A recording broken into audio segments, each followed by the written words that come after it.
যে ভাই আপনার নাম কি ভাই? মোহাম্মদ মতিউর রহমান।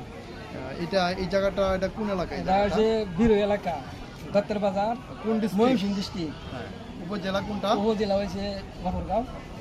আচ্ছা, এই যে একটা সুন্দর জায়গা, মানে এই জায়গাটা তো একটা ব্যবসা কেন্দ্র। ব্যবসা কেন্দ্র আমরা জানি যে নদীর কিনারে ব্যবসা কেন্দ্র গড়ে উঠে। যে এই যে নৌকাগুলো আজকে এখানে কি হাটবার? সোমবার হাটবার, আর বড় বাজার। এই হাটটার নাম কি? দত্তের বাজার। দত্তের বাজার। দত্তের বাজার তো গফরগাঁওয়ের মধ্যে পড়ছে। গফরগাঁও। গফরগাঁওয়ের কোন থানার অধীন? এটা পাগলা থানা না? পাগলা থানা। পাগলা বা এই গফরগাঁও দুইটা। এই যে নৌকাগুলো তো আমরা দেখছি মানে যে ছাগল গরু, এই নৌকাগুলো মানে কোন জায়গা থেকে আসছে? এটা আছে গাজীপুর টুক এলাকা, কাবাসিয়া। আপাসিয়া। তারপরে আছে হোসেনপুর। হোসেনপুর, হ্যাঁ, এই এলাকা হোসেন। আর এই যে মানে এই নদীর আমি কিন্তু কোন দিকে গেল ভাই? এটা গেছে, একটা গেছে মনে করুন গফরগাঁও মহিষী ডিস্ট্রিক্ট, মহিষী, আর একটা গেছে গাজীপুর কাবাসিয়া।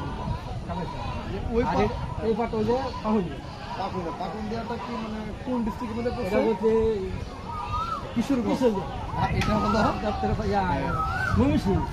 ময়মনসিংহ। আর এই যে নদীটা গেল আর কি, এই নদীটা, এই যে নদীটা দেখা যাচ্ছে, এই নদীটা এমনি বয়ে গেছে। এই যে নদীটা এমনি গেল আর কি, এই নদীটা এটা হলো নালি। হ্যাঁ, এই নদীটা মানে কোন দিকে বয়ে এটা কোন দিকে গেছে, গেছে? এটা গেছে মনে করো কাবাসা হইয়া বর্মি দিয়ে গেছে। এখানে নদী গেছে দুইটা, একটা গেছে ভৈরবী, আর একটা গেছে এই যে বর্মি হইয়া এই ঘোরাছে আমরা এই সাইডে গেছে বর্মি। তাহলে এই প্রাকৃতিক দৃশ্যটা অনেক সুন্দর। অনেক সুন্দর এলাকা। আপনারা এই বিকাল বেলা কি আজকে আপনি হাট করতে আসছেন নাকি আচ্ছা হাট আছে, দেখতে আসছেন? আচ্ছা হাট আছে, আমি বুঝেছি বুঝেছি ঠান্ডা লাগে। এই যে ছাগল গরুগুলো মানে এখানে এটা কি প্রতি সোমবারে, প্রতি সোমবারে, শুক্রবারে আসে না? শুক্রবার আসে প্রতি সোমবারে। কিন্তু নদীটা তো বালায় অনেক। তাহলে এই যে দূর থেকে মানুষজন এখানে আসে, এখানে কি গরু ছাগলের দাম কি কম?